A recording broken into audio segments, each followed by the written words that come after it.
Welcome back to Missing. This is Tim here today with Lance. This is part 5 of 5 of our coverage of the disappearance of Erica Franolich. This 5-part series originally aired in 2020, but we want to bring it to the forefront here in 2025. This was a search that we went on back in October of 2020 for private investigations for the missing. And we were joined by Greg Overacker, the private investigator and former bounty hunter and overall general badass who works on Brianna Maitland's case, among many other cases.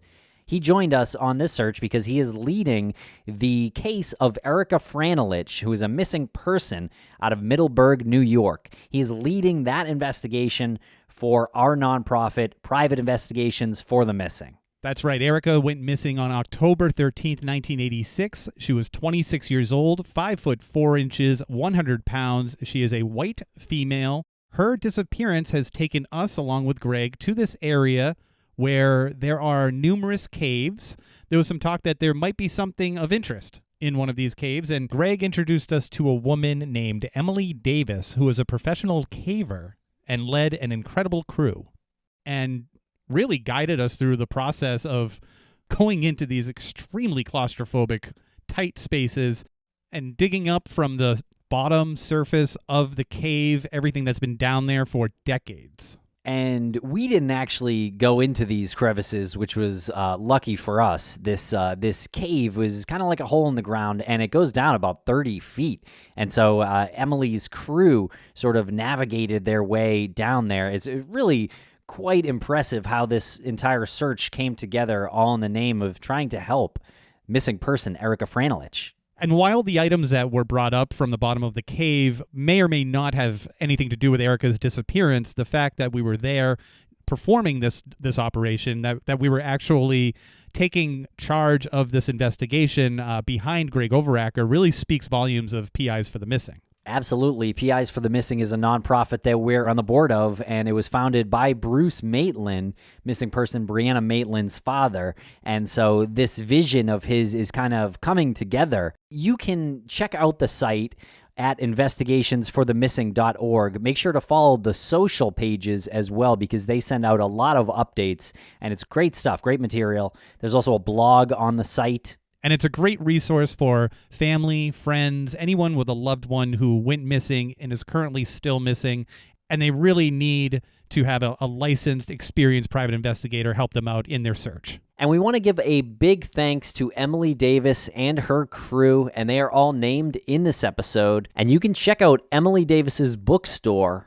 It's speleobooks.com, and there is a link in the show notes. It is an online bookstore about caves, really, mostly. And we get into Emily's background a bit deeper near the end of this episode. I just want to let people know. And we want to give a thanks to Fox TV from 1992, a video done by Robert Crumley. It's called Code 3 with Gil Gerard, and we did use a clip from that. It's the Emily Davis Mobley rescue from April of 1991, cave rescue in Lechagia Cave. And it's quite remarkable, so you'll want to listen to that at the end of the episode. And anyone with information regarding Erica's disappearance, please call the New York State Police at 518-630-1700. Or if you prefer to message Private Investigations for the Missing, the email address is investigationsforthemissing@gmail.com. That's all one word, investigationsforthemissing@gmail.com.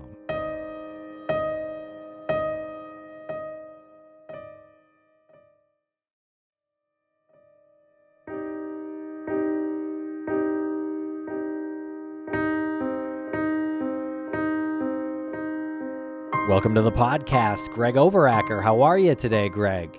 Good. How are you guys? Doing really well. I'm really reassured that you're wearing your Batman t-shirt.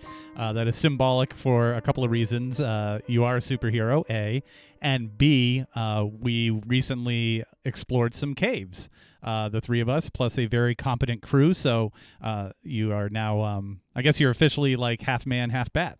That's right. Before we discuss this search that we went on in October of 2020, why was this area of interest? Erica Franolich went missing October 13th, 1986, in this area, very close to this area. After all these years, once the podcast started coming out, we started getting tips. One of her husband Richard's family members came forward, specifically asked us to search this spot. We had no other reason to search it. We never would have found, we never even known it existed. The area is littered with caves. It's heavily wooded. What they said was, this wasn't a search for Erica herself. They just said, we want you to search the spot for evidence, for our peace of mind. So we were just looking for anything man-made in this particular area. Okay. And this was done during a time where, we were social distancing. It was a bit of a risk to go out and do it, just in general. What was it about that area that made her family think that this was something that had to do with her disappearance? What is it about the area in general? I can't really get into the specifics, but it was something they were all familiar with. But there's a number of caves there. There is, yeah. This cave, by the way, I just want to point out, was less of a cave and more of just like a hole in the ground. That's a great point, because people think cave and they think going into like the side of a hill or a mountain or something that goes up. This was literally a hole, and like what Greg said, it was lined on the walls going down with railroad ties, so that it almost had like sort of grips or something that you could use to hold up the earth around it. Probably the first 4 or 5 feet, right? It's a 31-foot vertical shaft, and then it went over, and then it went through a crevice, and then there's another room, which the other room they didn't get into. And how did they know it was 31 feet? That was part of the diagram that I had that was drawn by the landowner. I think his name was Gage, but he had it all sketched out, and they measured the distance and everything. It was 31 feet deep. Yeah. Emily, who comes with us and is in charge of the crew of cavers, she moved there from the Boston area specifically for the caving. So that'll give you an idea of the fact that there's so many caves there. And like we talked about before, there's Howe Caverns, which is a tourist destination. So when you walk through the woods, literally, you can stumble upon caves. And this was one of them. We needed them, of course, because we couldn't get down into it. And I'd like to read their names here real quick. Emily Davis, she's the one we've been discussing mostly. There's Michael Martusello, Stacy Faunas, Eric Neiman, Peter Haberland, and Bob Hayden. And here we're talking to Emily about the cave and about what we're looking for. This is pretty controlled, and the gear that we have is high safety gear, and we know what we need and what we want and how we're going to do it. Is there a chance that one of the handles on one of the buckets could break and a bucket could fall? Uh-huh. Yeah, I mean, when we're hauling buckets, we're going to have the guys who are at the bottom stand against the walls. Right. So that they're not directly below a bucket. And I'm having the buckets filled halfway. Okay, and the buckets are going to be filled with Soil. soil that's at the bottom. At the bottom. Yeah. And Greg, what are we looking for in the soil? Anything man-made, anything that's not natural. We don't really know what we're looking for. Buttons, zippers, human bones, anything. And we may get down, the 4 or 5 inches of fallen leaves and trees, and find that we are at rock, and that's the end. That's it. Yeah. I mean, this may be a short story. Yeah. We also may dig down, 2 feet and find nothing except rocks and soil. Yeah. We don't know, but for Greg's needs, we have to at least check this out. Mm-hmm. And checking this out without a team of experienced cavers would be, I think, a bit of a challenge. Well, I mean, I'd jump in there. I would go down there. We've had to hold them back, actually. Yeah, yeah, no problem. See? Yeah, I mean, just let me do it, guys. Just let me do it. I got a climbing rig I can put it I on freestyle. you. I freestyle. Yeah. So most people don't seek this cave out, obviously. No, because it doesn't lend itself to recreation or exploration either. So you haven't been in this one in about 20 years? 25 years. And do they change? Well, this one's going to change a certain amount. If you look at around the entrance, you've got leaves and dirt and trees, and a lot of that stuff may fall in. Mm-hmm. So you end up with decomposition of biological material on the surface. And so you may get 2 or 3 or 4 inches of soil from rotting material. But other than that, it's not going to change a whole heck of a lot. Okay. This cave was dug in the 1950s. There was a hole in the woods, and there's actually, you can go over and take a look over there. There's another hole in the woods. And when you see those sort of sinkholes that water flows into, it tells us that there's underground drainage. And in this area where you have glaciation, the glaciers came through here. They filled in caves that were formed before the glaciers. And cavers, one of the things cavers do is dig in places where water goes underground or comes to the surface, because that water has to transport somehow. And there may be tunnels that we can fit through. So we'll go out in the woods and find these holes in the woods and spend 2 or 3 years digging in the bottom of the hole to see if we can find a cave at the bottom. It's one of the things we do for fun. Cave explorers are a little different. Well, you're certainly not claustrophobic. No, we can't be. Right. And in fact, one of the places that Eric, who's one of our team members, because he's the smallest of all of us these days, I think he may be the youngest here as well. I am. Yeah. Although he's not young, he's the youngest. He will probably try and fit through. There's a crack that only one member of our team got through when I went in here 25 years ago. Yeah. He may try and go through that crack to see whether or not there's soil or anything on the other side of that crack. How big are these cracks? Like, Well, this enough to particular get crack is probably only about 8 inches, 8 to 9 inches wide. So it's sort of like that, but it's not even and smooth. Right. So you can slide down in it, you can get jammed in it, and cavers who are experienced learn how to wiggle just right to get through. I mean, I can fit through 8 inches.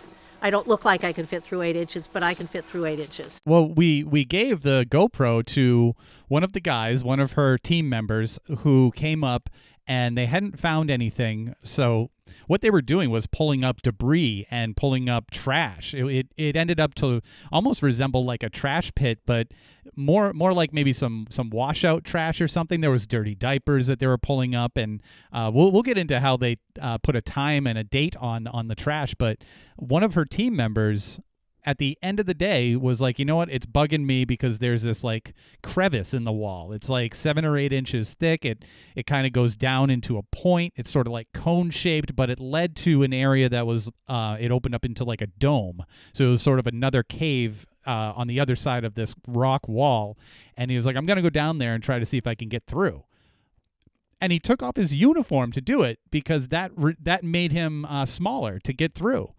And we sent the GoPro down with him, and the footage is like, I can't breathe watching the footage. It's insane.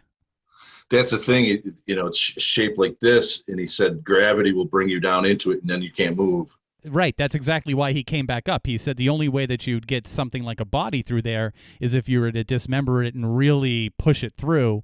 And he said how far he got in. I don't know how far exactly he got in, but he got in far enough where he realized if he slipped, he would have fell into the narrow part of that crevice, and he wouldn't have been able to come out. And that's when he backed up. He had said he said, I can maybe get in there, but there's a chance this will turn from a search to a rescue. Oh my gosh. It's pretty amazing that they brought this crew, all very nice people. And we got a chance to speak with each one of them at, given times or whatever.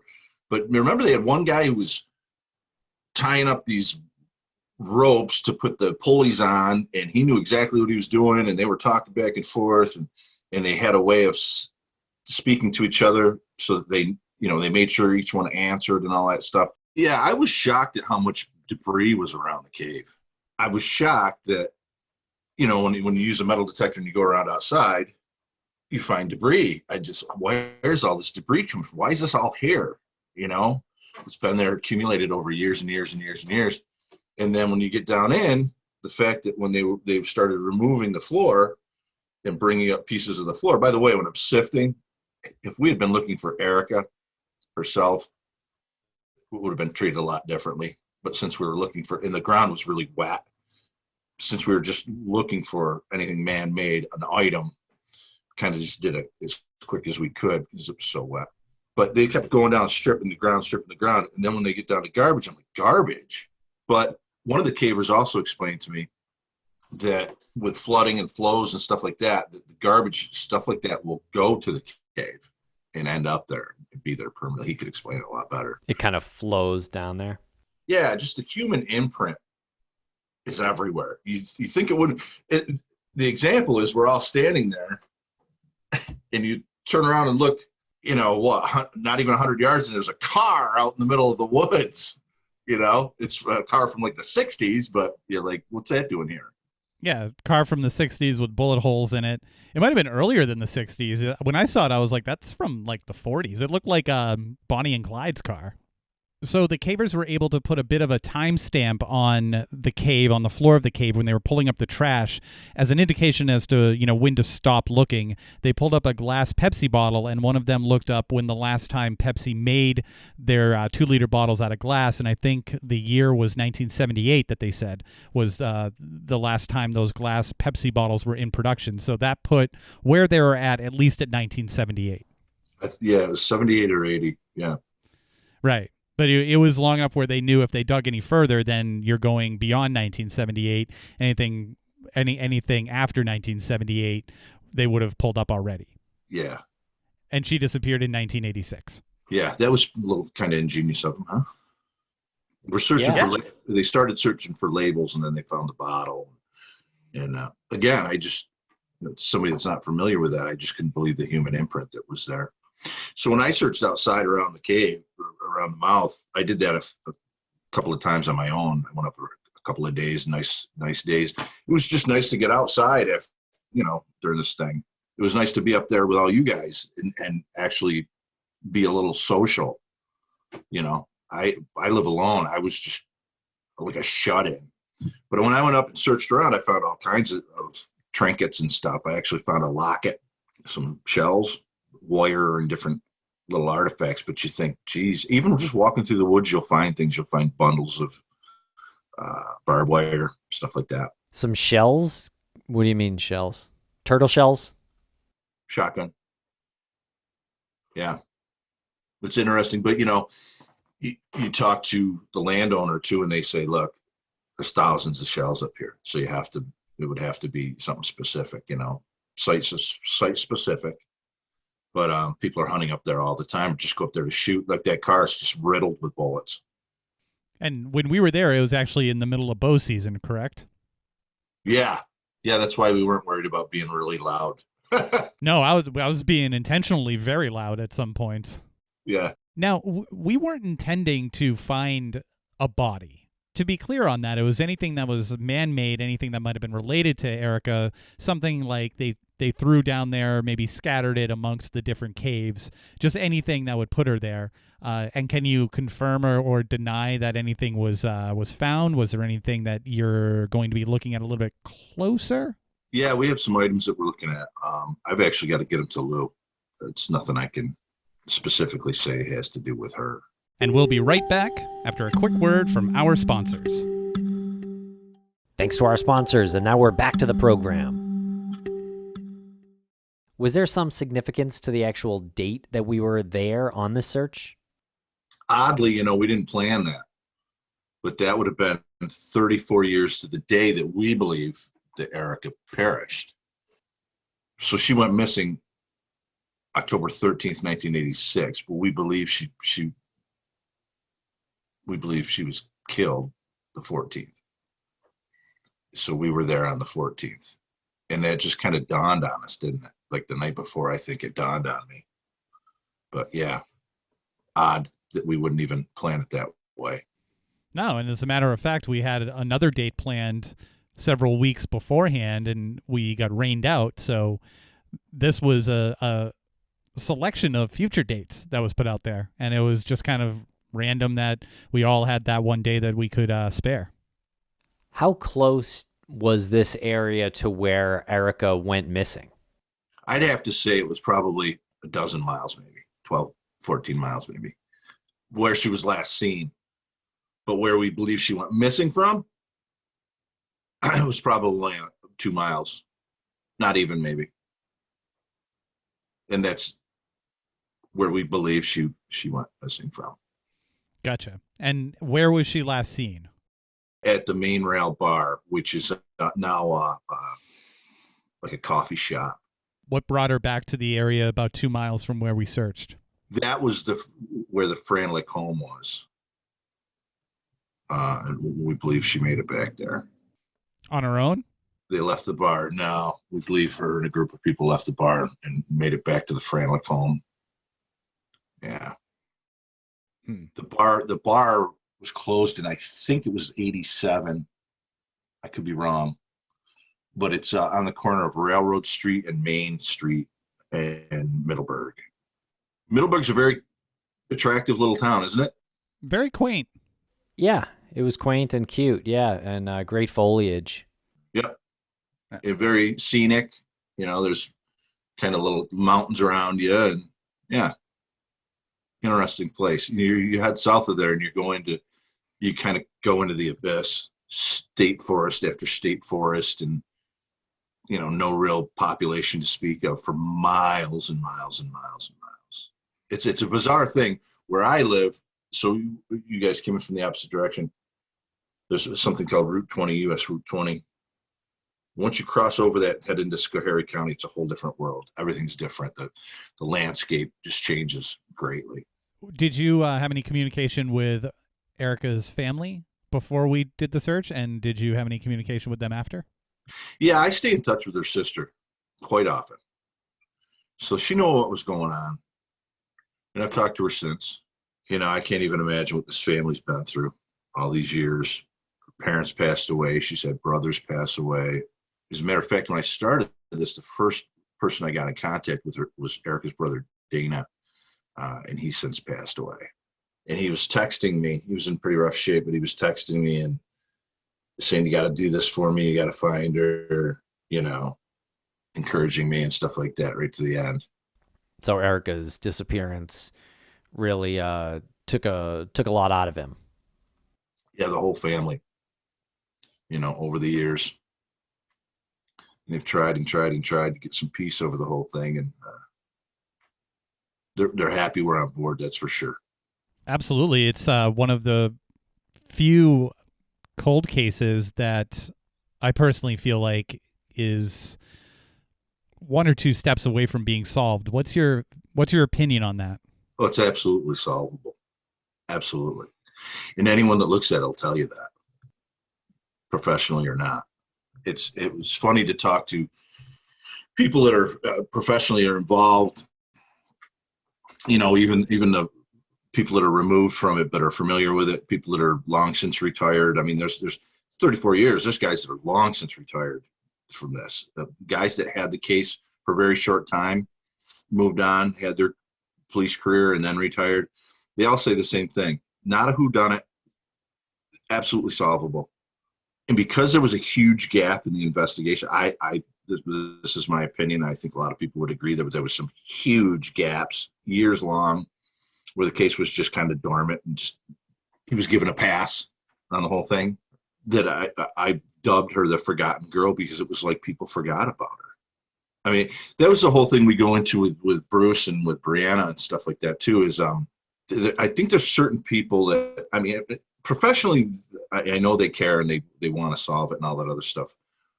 But I think sometimes we all need to be reminded that for every day that you don't do something, that you don't act, or you aren't on the offensive, that someone is in great anguish. I mean, absolute anguish. And Bruce is suffering, and he needs to know that people are out there working hard, So when it went dormant like that for years, I mean, when I started getting in touch with Erica's sister, Nada, and she said, we haven't heard from the police since 2012 or 2013. She goes, they just forgot about us. They moved on, So they're heartbroken over that. And of course, they will tell you different, that they're working on it and stuff like that, but they just didn't contact the family. So I don't know. It's interesting that it would probably just take one piece of evidence to make a connection to an individual that might be responsible or to an individual that might know something.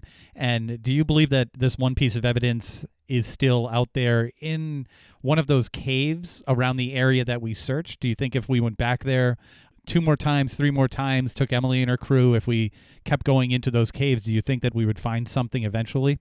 I'm not so certain about the caves. I've got a few specific areas that I think are extremely important. I'm not the only one that feels that way. I think that's common knowledge at some point. I mean, it would take a lot of searching, but I think at some point it will be searched. I think that, I know for a fact that there are people out there that have the answers. Same thing as Brianna's case. I think there's people that can come forward and put an end to this tomorrow. I know there is. I know his family could. They could come forward but they won't do that. What would it take to get a search warrant to go onto one of these properties that you think there might be some evidence? That I don't know. It's a better question for Lou. And you said his family. Who is that? You mean Richard, Erica's husband at the time of her disappearance? Yeah, they have the answers. Some of them, not all of them. What needs to happen next for this case to get solved?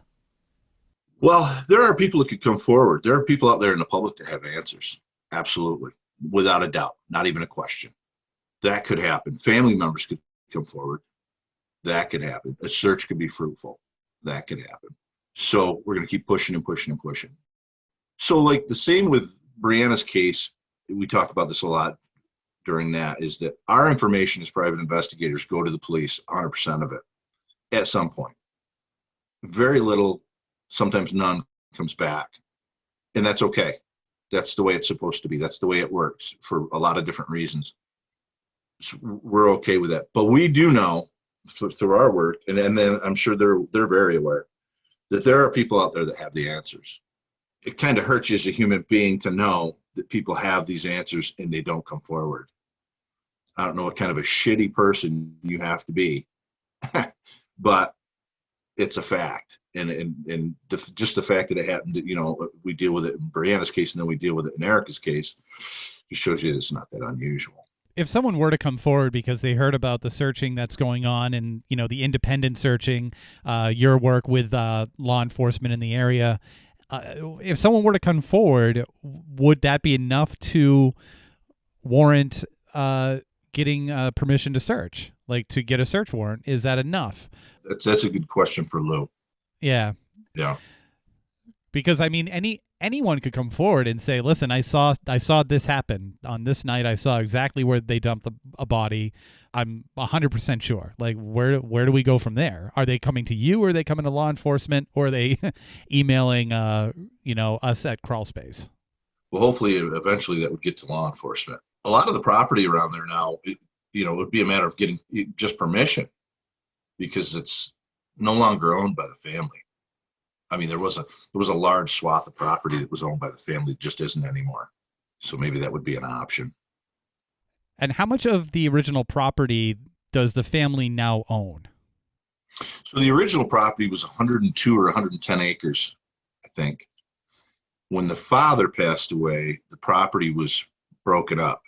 So the original homestead is still there on a piece of property, but 2/3 of the property is now under other ownership. So, I don't know as far as searches and stuff like that. That's a police matter. That's something that they deal with as far as that goes. So do we have any other plans to get together with Emily and check out any other location that might be too claustrophobic for regular humans like us to explore? Not just yet, but you know what? It's nice to know that they would help us out. They were just a great crew, weren't they? They were there. They were happy to be there and help. They explained stuff to us if we needed to know anything. They asked us some questions. They did a great job. Got their hands dirty, that's for sure. And we'll be right back after a quick word from our sponsors. Thanks to our sponsors, and now we're back to the program. Tell us a little bit about Emily and her crew and how you met them, and a little bit about her past as well. So oddly, this family member wants to take me to this area. And so I go to the property to see if I can get permission from the landowner to get on the property. And very nice people. As a matter of fact, he and I were emailing last night back and forth. As I'm leaving one day, his wife says, if you really want to know about the caves in this area, right around the corner, literally right up around the corner, is a woman who owns an online and physical bookstore on caving, has caved literally all over the world, and it just goes into all this stuff. She's an expert. So I drive up to her house and knock on her door. She's kind enough to come out and sit on the back porch with me. We social distance or whatever. She talked to me for about an hour. She agreed to help. She's actually has a cave on her property or across the street from her property that she's kind of the caretaker of. There's a couple of conservancies that she's a member of. They kind of raise money and care for the properties and stuff like that. So we ended up getting further contact with her. So she brought a crew with her when the time came. You can look Emily Mobley up on YouTube if you want. On YouTube, you can actually physically see them in the caves and stuff like that. And there was an incident where she was in a cave. I think it was in Carlsbad or near Carlsbad, and she broke her leg, and a boulder had fallen on her leg, and it took them 4 days to get her out. 4 days. That's how deep she was in this cave. And they've got footage of guys with her on a stretcher pulling her up. So some of the landings are going to her 250 feet, if you can imagine that. It was really cool. But they were fantastic. They showed up. They did a great job. Pretty interesting people. How do you even figure out you enjoy this? Like, how do you figure out that? Because how many people do you know when you walk into a room of your friends who can say, I have been places where no other human being on the face of the earth has been? If I ask that question in a room full of my friends, Yeah. probably 90% of them will raise their hand. Yeah. So you put yourself in a unique crowd. you are in a group of people who have made a decision that that exploring is one of the most important things they've ever done. Yeah. Exploring is a challenge, both physically and mentally. Their financial life may be tied to the fact that they are going to give up certain financial comforts. Yeah. But they are going to be able to say at the end of their life, I have explored things that few people or no people on Earth have ever seen. I know that Peter and I have been in a cave called Lechuguilla in New Mexico together. We have both seen enormous amounts of cave passage that either nobody or 10 people have ever seen and may never see again. Those people no one may ever go in that passage again. Yeah. I mean, there's one passage I mapped in that cave that I truly doubt anyone will ever go in again. Really? And you mapped it, so that you took like the with the team that I was with mapped it. Yeah. It's all teamwork, and that's Right. the other thing is certain sports are individual sports, and people think of caving as individualistic, but it actually is not. We rely on each other literally for our lives. Oh yeah. Literally. Yeah, it's kind of shocking that she puts herself at risk for that. I can't relate to that. It's amazing. Yeah, it really is. And she's such an interesting person to listen to. Just listen to her talk about the things that she's done and the places she's gone and the people she's met. I got to ask you, and I'm going to make sure that the guys see. So when you broke your leg in the cave, that was in where? That was in Lechuguilla Cave on the Carlsbad Caverns property in New Mexico. How'd you break your leg? I was mapping an unmapped passage, and a handhold that I grabbed onto popped loose and rolled down and hit me in the knee. So the handhold broke? So it was a sloping passage like this, and I was climbing back up it. It was maybe 15 feet, and then up through a hole in the floor. And I had gone down to see if it went on. We were in unmapped passage. And when I climbed down, it was fine. And when I climbed up, I reached up and grabbed hold of a rock that popped loose. Oh. And I slid backwards, and the rock came down and hit me in the knee. I broke your knee. Broke your leg. Broke tibial plateau fracture. which is, the chicken bones, they're like Yeah. that, and you got the kneecap over it. So that's the plateau right there. The rock hit the side of it and smashed it. More than 150 men and women join the rescue effort. 40 of those will risk their lives going underground. At 1,565 feet, Lechuguilla is the nation's deepest cavern. Its cave system stretches nearly 55 miles. The rescue team must reach the victim and bring her out as quickly and safely as possible without damaging Lechuguilla's priceless natural resources. 4 days it took them to get you out. 4.5. How Yep. far? How deep in the cave were you? 1,000 feet down and 1.5 miles back. You were 1,000 feet in the ground? Yeah, yeah. Yeah, a Took lot them of it 4 was days rope, to get her out. rope work, a lot of rope work. And you were with other people, I assume, and they Oh went yeah, to get we had a help? team. Yeah. We had a team, and a couple of them went. We sent one of them who was out to notify, and he ran into another group that had a very fast caver in it. He went out, went back to the Park Service, and notified them. And you were there for 4 days? No, we started carry out within 24 hours. Uh-huh. So. So does that make your mind get goofy from being in the cave out, no sunlight No, and everything? we've been underground for 4 days, 5 days. That's not a, In a row? yeah. So you just camp out and sleep in there? Yeah, And yeah. When we're mapping it, you have to go way back in the cave, and So when you map, do you leave your debris and then get it on the way back? Or do you not know if you're going to come out that way? there are certain camp spots, and those camp spots have urine drops that you can leave some urine in a very specific place in the cave. Oh. And then solid wastes you may leave in that area while you're camping and while you're out every day doing survey work, but you pick up the solid wastes and carry it out with you. Holy crap. In your 4 days down into a hole. Yeah. Oh, there have been And people who... you were probably in incredible pain, right? No, And, we had drugs. One of the guys had just had an appendix out, Oh. so he had some Darvocet with him, and then we had some stronger drugs sent in. We never used the morphine. I mean, one of the people on my team was an emergency room doctor, so he could have used injectable morphine if we needed it, but I never needed it. Yeah, wow. So I saw him with you on the stretcher taking you up. Oh, the video. Yeah, the Yeah. hall. How many Yeah. feet up was that? Well, there were 3 different major drops. One of them was 250 feet, one of them was 155 feet, and one of them's 90 feet. That's a lot of ways to That is a long way up. Yeah, to hoist somebody Well, up. I mean, you use gotta- pulley systems, and Yeah. The rescue operation is now in its 4th grueling day.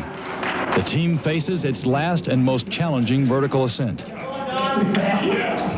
You trust the people you're with.